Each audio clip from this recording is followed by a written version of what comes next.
13 June 2026న union minister Nitin Gadkari ఒక కొత్త రూల్పై సంతకం చేశారు. దీనివల్ల 100% ఇథనాల్ ఫ్యూయల్ అంటే E100 ఇండియా రోడ్లపైకి లీగల్గా వచ్చేస్తుంది. ట్యాంక్లో పెట్రోల్ ఉండదు, పూర్తిగా ఇథనాల్ మాత్రమే ఉంటుంది. ఇది వింటే రెవల్యూషన్ లాగా అనిపిస్తుంది కదా. తక్కువ ఖర్చు ఫ్యూయల్, తక్కువ పొల్యూషన్, ఆయిల్ రిచ్ కంట్రీలకి వెళ్లే డబ్బు తగ్గుతుంది.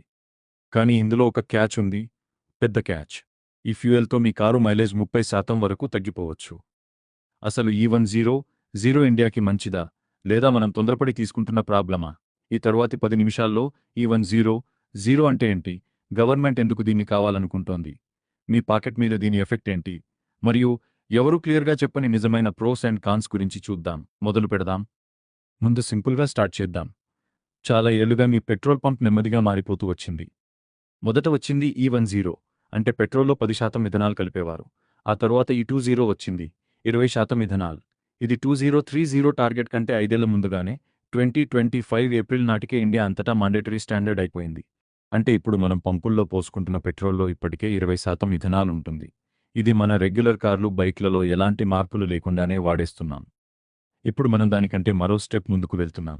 E85 అంటే 85% ఇథనాల్, 15% పెట్రోల్. మరియు E100 అంటే 93 నుండి 95% ఇథనాల్తో కొంచెం పెట్రోల్ మరియు సాల్వెంట్స్ కలిపినది. ఇక్కడ కీ డిఫరెన్స్ ఏంటంటే E10 మరియు E20 ఏ రెగ్యులర్ కార్లోనైనా దాదాపు ఎలాంటి లేకుండానే వాడేయొచ్చు. కానీ E85 మరియు E10 పూర్తిగా వేరే స్టోరీ. వీటికి ఫ్లెక్స్ ఫ్యూయల్ వెహికల్ అని పిలిచే స్పెషల్ వెహికల్ కావాలి. దానికి corrosion resistant fuel lines, modified engine, ethanol sensors ఉంటాయి. ఎందుకంటే ప్యూర్ ఇథనాల్ ఇంజన్ లోపల పెట్రోల్ కంటే చాలా డిఫరెంట్గా బిహేవ్ చేస్తుంది. మీ గ్యారేజ్లో ఉన్న రెగ్యులర్ స్విఫ్ట్ లేదా యాక్టివాలో మీరు E100 పోయలేరు. దానికి పూర్తిగా వేరే వెహికల్ కావాలి. అందుకే ఇది ఇంత పెద్ద షిఫ్ట్ అవుతోంది. ఇది జస్ట్ ఫ్యూయల్ చేంజ్ కాదు, ఇది వెహికల్ చేంజ్ కూడా. మరి గవర్నమెంట్ ఇంత ఈగర్గా ఇథనాల్ని ఎందుకు పుష్ చేస్తోంది? ఒక్క వర్డ్లో చెప్పాలంటే ఇంపోర్ట్స్. ఇండియా తన క్రూడ్ ఆయిల్ నీడ్స్లో 85% కంటే ఎక్కువ ఇంపోర్ట్ చేసుకుంటోంది. మరియు ఆ ఇంపోర్ట్ బిల్ ఇప్పుడు సంవత్సరానికి రౌండ్గా 22 లక్షల కోట్ల రూపాయలు. ఇది దేశం నుండి ప్రతి సంవత్సరం బయటకి వెళ్లిపోతున్న ఎనార్మస్ అమౌంట్. మరియు వెస్ట్ ఏషియాలో జరిగే కాన్ఫ్లిక్ట్ల వల్ల, ఇటీవల చూసిన సప్లై డిస్రప్షన్స్ మరియు ప్రైస్ వొలటాలిటీ లాంటి గ్లోబల్ ఆయిల్ షాక్ వచ్చిన ప్రతిసారి ఇండియాని వల్నరబుల్గా చేస్తుంది. ఇథనాల్ అయితే డొమెస్టిక్గా తయారు చేస్తారు, ఎక్కువగా షుగర్ కేన్ సర్ప్లస్ రైస్ మరియు గ్రెయిన్ నుండి. కాబట్టి పెట్రోల్ని రీప్లేస్ చేసే ప్రతి లీటర్ ఇథనాల్ అంటే ఆ డబ్బు బయటకి వెళ్లకుండా ఇండియా లోపలే ఉండిపోతుంది. ఇక్కడ ఫార్మర్ ఇన్కమ్ యాంగిల్ కూడా ఉంది. ఇథనాల్ బ్లెండింగ్ ప్రోగ్రామ్ ఇప్పటికే 40,000 కోట్ల రూపాయల కంటే ఎక్కువ ఫార్మర్స్ మరియు షుగర్ మిల్స్కి పేమెంట్స్ రూపంలో పుష్ చేసింది. ఎందుకంటే వాళ్ళ క్రాప్స్ ఇప్పుడు జస్ట్ ఫుడ్ అండ్ షుగర్ మార్కెట్స్కి మాత్రమే కాదు, ఫ్యూయల్ ప్రొడక్షన్కి కూడా ఫీడ్ చేస్తున్నాయి. ఇంకా క్లైమేట్ యాంగిల్ కూడా ఉంది.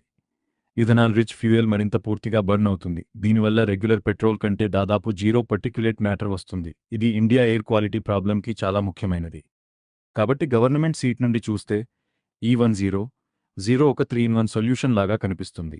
తక్కువ ఆయిల్ డిపెండెన్సీ, ఎక్కువ ఫార్మర్ ఇన్కమ్, క్లీనర్ ఎయిర్. కానీ ఇక్కడే విషయం కాంప్లికేటెడ్ అవుతుంది. కన్స్యూమర్ సైడ్ స్టోరీ చాలా డిఫరెంట్గా కనిపిస్తుంది. ఈ డిబేట్కి కారణమైన నంబర్ ఇదే. ఇథనాల్లో పెట్రోల్ కంటే రౌండ్గా 33% తక్కువ ఎనర్జీ పర్ లీటర్ ఉంటుంది. అంటే పెట్రోల్ ఇచ్చే పవర్నే ఇవ్వడానికి మీ ఇంజన్ ఎక్కువ ఇథనాల్ బర్న్ చేయాల్సి వస్తుంది. రియల్ వరల్డ్ రిజల్ట్ ఏంటంటే E100పై రన్ అయ్యే వెహికల్స్లో మైలేజ్ రౌండ్గా 25 నుండి 30% వరకు తగ్గిపోతుంది. ఇప్పటికే అన్ని పంపుల్లో ఉన్న మైల్డ్ E20 బ్లెండ్తోనే లోకల్ సర్కిల్స్ చేసిన ఒక సర్వేలో 50,000 కంటే ఎక్కువ వెహికల్ ఓనర్స్లో ఈ బ్లెండ్ నేషన్ వైడ్గా వచ్చిన తరువాత ప్రతి ఇద్దరిలో ఒకరు మైలేజ్ తగ్గినట్టు రిపోర్ట్ చేశారు. మరియు అందులో 4వ వంతు మంది ఆ డ్రాప్ 20% కంటే ఎక్కువ అని చెప్పారు. ఇది జస్ట్ 20% ఇథనాల్తోనే. ఇప్పుడు 100%కి జంప్ చేస్తే ఏమి జరుగుతుందో ఆలోచించండి. ఇప్పుడు గవర్నమెంట్ దేనిపైనైతే అంత బెట్ చేస్తోందో అది ప్రైస్. E100 ధర లీటర్కి రౌండ్గా 82 నుండి 87 రూపాయల మధ్య ఉందని ఎక్స్పెక్ట్ చేస్తున్నారు. ఇది ఢిల్లీలో పెట్రోల్ ధర రౌండ్గా 102 రూపాయలతో పోలిస్తే పేపర్ మీద చూస్తే ఇది 15 నుండి 20% చీపర్. కానీ మైలేజ్ దాదాపు 30% వరకు తగ్గుతుంది. కాబట్టి లెక్క చేస్తే 20% చీపర్ అయిన ఫ్యూయల్ 30% తక్కువ కిలోమీటర్స్ ఇస్తే పర్ కిలోమీటర్ కాస్ట్ తక్కువ అవ్వడం కాదు, ఎక్కువ కూడా అవ్వచ్చు. ఇదే ట్రాప్ E85 విషయంలో కూడా జరిగింది. ఇది 5th జూన్ 2026న ఢిల్లీలో లాంచ్ అయింది. లీటర్కి 82 రూపాయలతో, పెట్రోల్ 102 రూపాయలతో పోలిస్తే. చూడటానికి ఇది ₹20 డిస్కౌంట్ లాగా అనిపించింది. కానీ ఈ 85 పై మైలేజ్ 25 నుండి 35% వరకు తగ్గుతుంది కాబట్టి చాలామంది రియల్ ఓనర్స్కి వాళ్ళ యాక్చువల్ కాస్ట్ పర్ కిలోమీటర్ పెద్దగా మారలేదు, లేదా కొంచెం పెరిగింది కూడా. దీనికి ఒక గ్లోబల్ బెంచ్ మార్క్ కూడా ఉంది. బ్రెజిల్లో వరల్డ్లో అత్యంత మెచ్యూర్ ఇథనాల్ మార్కెట్ ఉన్న కంట్రీలో కన్స్యూమర్స్ ఇథనాల్కి స్విచ్ అయ్యేది అది పెట్రోల్ ప్రైస్లో 70% కంటే తక్కువ ఉన్నప్పుడు మాత్రమే. దీన్నే 70% రూల్ అని పిలుస్తారు. ఇప్పుడు ఇండియా ప్రపోజ్ చేస్తున్న ఈ 100 ప్రైసింగ్ పెట్రోల్ ప్రైస్లో రౌండ్గా 80 నుండి 85% ఉంది. అది ఇంకా ఆ థ్రెషోల్డ్ని క్రాస్ చేయలేదు. అంటే ఎకనామిక్స్ ప్రకారం చూస్తే యావరేజ్ ప్రైవేట్ బయర్కి ఈ నూర్కి ఇంకా స్ట్రాంగ్ ఫైనాన్షియల్ కేస్ లేదు. ఇప్పుడు ఫెయిర్గా చూద్దాం. ఈ 100 అంతా డౌన్ సైడ్ కాదు. జెన్యూన్ అడ్వాంటేజెస్ ఏంటో చూద్దాం. Number 1, energy security. వాడే ప్రతి లీటర్ ఇథనాల్ ఇండియా కొనాల్సిన ఇంపోర్టెడ్ క్రూడ్ 1 లీటర్ తగ్గినట్టే. స్కేల్లో చూస్తే ఇది ఆ 22 లక్షల కోట్ల ఇంపోర్ట్ బిల్ని మీనింగ్ఫుల్గా తగ్గిస్తుంది. Number 2, high octane performance. ఇథనాల్కి 100 నుండి 105 ఆక్టేన్ రేటింగ్ ఉంటుంది. రెగ్యులర్ పెట్రోల్కి 91 నుండి 95 ఉంటుంది. హయ్యర్ ఆక్టేన్ అంటే ఇంజన్ నాకింగ్కి బెటర్ రెసిస్టెన్స్. ఇది స్పెషల్గా దానికోసం డిజైన్ చేసిన హై పెర్ఫార్మెన్స్ మరియు టర్బోచార్జ్డ్ ఇంజన్లకి చాలా మంచిది. Number 3, farmer income. ఇది స్టోరీలో అండర్రేటెడ్ పార్ట్లో ఒకటి. ఇథనాల్ ప్రొడక్షన్ సర్ప్లస్ షుగర్కేన్ మరియు గ్రెయిన్కి ఒక గ్యారంటీడ్ లాభదాయకమైన బయ్యర్ని క్రియేట్ చేస్తోంది. ఈ డబ్బు ఇప్పటికే 40,000 కోట్ల రూపాయలు ఇండియా అగ్రికల్చరల్ ఎకానమీకి డైరెక్ట్గా చేరింది. నంబర్ 4, తక్కువ tail pipe pollution. Ethanol rich fuel మరింత పూర్తిగా కంబస్ట్ అవుతుంది. దీనివల్ల పర్టిక్యులేట్ ఎమిషన్స్ తగ్గుతాయి. ఇది ఇప్పటికే వెహికల్ పొల్యూషన్తో సతమతమవుతున్న సిటీలకి రియల్ విన్. నంబర్ 5, ఇది రెన్యూవబుల్. క్రూడ్ ఆయిల్ లాగా కాకుండా ఇథనాల్ని ప్రతి సీజన్ గ్రో చేసి ప్రొడ్యూస్ చేయొచ్చు. ఇది గ్రౌండ్ నుండి తీసే ఫినైట్ రిసోర్స్ కాదు. ఇవి చిన్న విన్స్ కాదు. ఇండియా అనే దేశం కోసం ఇథనాల్ యొక్క మాక్రో కేస్ జెన్యూన్గా స్ట్రాంగ్గా ఉంది. కానీ ఇప్పుడు ఇది ఎక్కడ షేకీగా మారుతుందో చూద్దాం, స్పెషల్గా యావరేజ్ పర్సన్కి. ప్రాబ్లం 1, ఇన్ఫ్రాస్ట్రక్చర్ సింప్లీ రెడీగా లేదు. జూన్ 2026 నాటికి ఇండియాలో రౌండ్గా 50 నుండి 100 E85 స్టేషన్స్ మాత్రమే ఉన్నాయి. ఎక్కువగా ఢిల్లీ ఎన్సీఆర్ మరియు ముంబై పూణే నాగ్పూర్ కారిడార్ చుట్టూ క్లస్టర్ అయి ఉన్నాయి. గవర్నమెంట్ యొక్క ఓన్ టార్గెట్ డిసెంబర్ 2026 నాటికి 500 E100 కేపబుల్ స్టేషన్స్ 2027 నాటికి 5,000కి స్కేల్ చేయడం. కానీ ఇండియాలో మొత్తం 10,000కి పైగా ఫ్యూయల్ స్టేషన్స్ ఉన్నాయి. నేషన్ వైడ్ అవైలబిలిటీకి మనం చాలా దూరంలో ఉన్నాం. Problem 2, vehicle cost. Flex fuel వెహికల్స్కి hardened fuel lines, ethanol sensors మరియు రీకాలిబ్రేటెడ్ ఇంజన్ కంట్రోల్ యూనిట్స్ కావాలి. ఇది బైక్లకి 6,000 నుండి 8,000 రూపాయలు మరియు కార్లకి 50,000 నుండి 80,000 రూపాయలు ఎక్స్ట్రాగా యాడ్ అవుతుంది. అంటే మీరు జస్ట్ ఫ్యూయల్ చేంజ్ చేయడం కాదు, దాన్ని వాడటానికి కూడా ఒక ప్రీమియం పే చేయాల్సి వస్తుంది. ప్రాబ్లం 3, మైలేజ్ వర్సెస్ ప్రైస్ లెక్క కన్స్యూమర్స్కి క్లియర్గా అనుకూలంగా లేదు. మనం ఇప్పటికే చూసినట్టుగా ఇథనాల్ ప్రైసింగ్ ఆ బ్రెజిలియన్ 70% బెంచ్మార్క్ కంటే మీనింగ్ఫుల్గా తగ్గే వరకు స్విచ్ అవ్వడం చాలామంది డ్రైవర్స్కి డబ్బు సేవ్ చేయకపోవచ్చు. Problem 4, storage and handling. Ethanol petrol కంటే వాటర్ని చాలా ఈజీగా అబ్జార్బ్ చేస్తుంది. దీనివల్ల ఫ్యూయల్ స్టేషన్స్కి separate tanks, separate dispensing pumps మరియు టైటర్ క్వాలిటీ కంట్రోల్ కావాలి.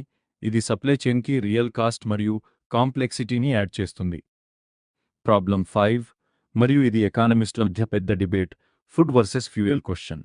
షుగర్కేన్, రైస్ మరియు గ్రెయిన్ని ఇథనాల్ ప్రొడక్షన్ వైపు డైవర్ట్ చేయడం వల్ల ఫుడ్ ప్రైసెస్ లేదా క్రాప్ అలొకేషన్పై ఎఫెక్ట్ పడుతుందా అనే రియల్ కన్సర్న్స్ వస్తున్నాయి.